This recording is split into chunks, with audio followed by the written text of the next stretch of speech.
Next आता है, next numerical है एथिलीन ग्लाइकोल C2H6O2, फॉर्मूला भी दिया हुआ है कि मोल अंश की गणना करो यदि विलयन में C2H6O का 20% द्रव्यमान उपस्थित है।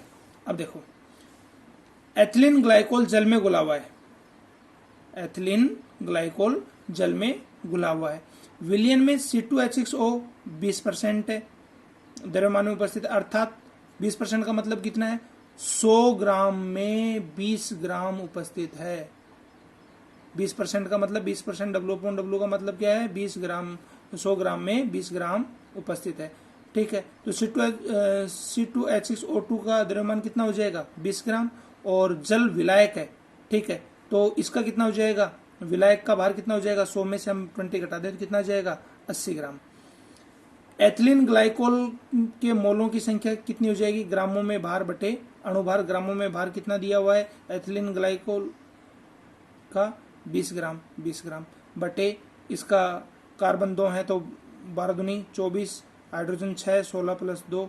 ठीक है, तो ये निकाल के यहाँ पे क्या आ गया, मोल। अब अपने क्या निकालनी है, मोल फ्रैक्शन। तो मोल फ्रैक्शन के लिए क्या करोगे, जल के मोलों की संख्या ग्रामों में भार बटे अणुभार, इसके भी मोल निकाल लो। तो 80/18, 18 कहाँ से आया, यहाँ 18 कहाँ से आया, 18 आया H2O का मोलिकुलर वेट। ठीक है, अणुभार 2 + 16 कितना आ गया, 18। ठीक है, तो 80 में 18 का भाग दे दिया, 4.44 मोल ये आ गए। अब अपने को मोल भिन्न निकालनी है, तो किसकी, इसकी मोल भिन्न निकालनी है। ठीक है, तो क्या हो जाएगा, इसके मोल, एथिलीन ग्लाइकोल के मोल कितने हैं, वो ऊपर आए थे आपके 0.32 आए, और बटे दोनों को जोड़ दो तो इसका मोल फ्रैक्शन आ जाएगा। ठीक है, मोल भिन्न आ जाएगी। आज का नेक्स्ट न्यूमेरिकल आता है, उस विलयन की मोलरता, देखो मोलरता W/V इकाई है और मोलरता W/W इकाई है। याद करो, जिसमें 5 ग्राम NaOH 450 ml विलयन में घुला हुआ है। NaOH का भार 5 ग्राम अपन को दिया हुआ है, अणुभार अपन निकाल लेंगे 40 होता है। ठीक है, NaOH, Na का 23, ऑक्सीजन का 16, हाइड्रोजन का 1, और जोड़ोगे तो कितना हो जाएगा, 40। विलयन का आयतन 450 ml दिया हुआ है। विलयन की मोलरता M आपको ज्ञात करनी है, तो विलय का भार बटे अणुभार, ठीक है, विलय के मोल के बराबर हो जाएगा। ये इसका फॉर्मूला है 5/40, इस आप वैल्यू पुट करोगे आंसर आ जाएंगे। नेक्स्ट देखो, 2.5 ग्राम एथेनोइक अम्ल CH3COH 75 ग्राम, ये मैंने अभी आपको करवा दिया।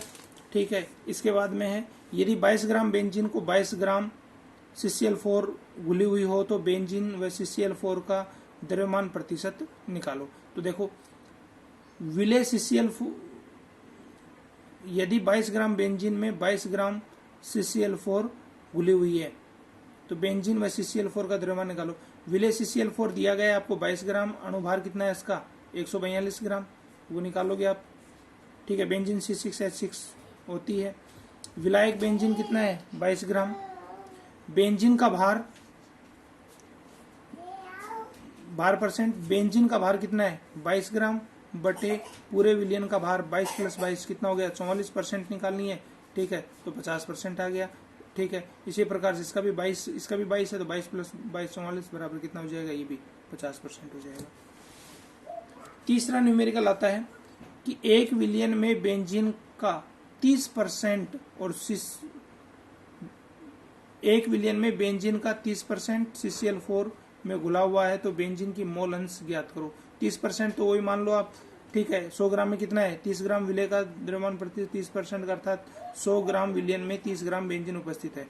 विलायक कौन है, CCl4 ही दिया हुआ है, का द्रव्यमान कितना हो जाएगा, टोटल 100 ग्राम है, तो विलायक का, विलय का घटा दोगे तो कितना जाएगा, 70 ग्राम। विलयन में बेंजीन C6H6 के मोल निकाल लो, तो इसका ग्रामों में भार बटे बेंजीन का अणुभार कितना होता है, 78, तो ये क्या आ गए, इसके मोल आ गए।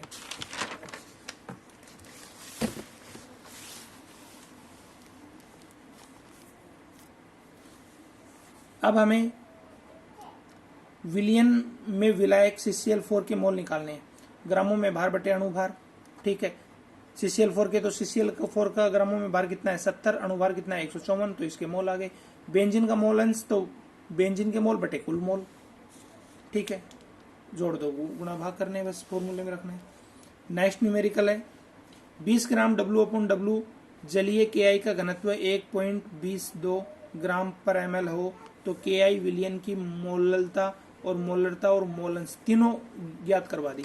20% W/W का मतलब यह है कि 100 ग्राम में कितना है 20 ग्राम, 100 ग्राम में 20 ग्राम KI घुला हुआ है, तो विलायक का द्रव्यमान कितना हो जाएगा, देखो उसी टाइप का न्यूमेरिकल है। 100 - 20 बराबर कितना हो जाएगा, विलय कितना हो गया 80 और विलय कितना हो गया 20। मोललता का सूत्र विलय का भार बटे अणुभार, ये फॉर्मूले में वैल्यू पुट करनी है, ये मोललता आ गई, ये मोलरता आ जाएगी। इसी प्रकार से दोनों के जब मोल आ जाएंगे तो इसका मोलेंस भी आ जाएगा। ठीक है, फिर भी किसी न्यूमेरिकल में दिक्कत आए आपको तो मेरे से पूछ लेना आप। निम्न में प्रत्येक की मोलरता की गणना कीजिए। 30 ग्राम CO, ये कोबाल्ट है, CONO326H2O 4.3 लीटर विलियन में घुला हुआ है। ठीक है, पहले अपन इसका ये जो यौगिक दिया हुआ है इसका क्या निकालेंगे, हम अणुभार निकालेंगे, नीचे अणुभार निकाला हुआ है। ठीक है, मोल निकालने के लिए ग्रामों में भार बटे अणुभार, ग्रामों में भार दिया गया, अणुभार का इसमें हम भाग दे देंगे।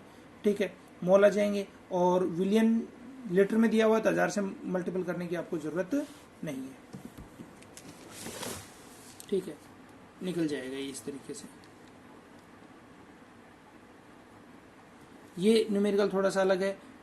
30 ml 0.5 m मोलरिटी दी हुई है आपको H2SO4 की 500 ml तनु करने पर। ठीक है, और दूसरी की आपको निकालनी है। तो अपने जब आपने ये फॉर्मूला आपने पढ़ा है किसमें, प्रैक्टिकल के टाइम M1V1 बराबर क्या होता है M2V2, इससे ये क्वेश्चन सोल्व हो जाएगा। यूरिया NH2CO के 0.25 मोल 2.5 kg जलीय विलयन बनाने के लिए आवश्यक यूरिया की मात्रा। अब देखो आपको पहले ही उसकी मोलरिटी दी हुई है। ठीक है, मोललता दी हुई है 0.25 मोलल। ठीक, तो इसको फॉर्मूले में यहाँ पे ये रख दो, आपको ये मात्रा निकालनी है, x का मान निकालना है। ठीक है, ये हो जाएगा पूरा।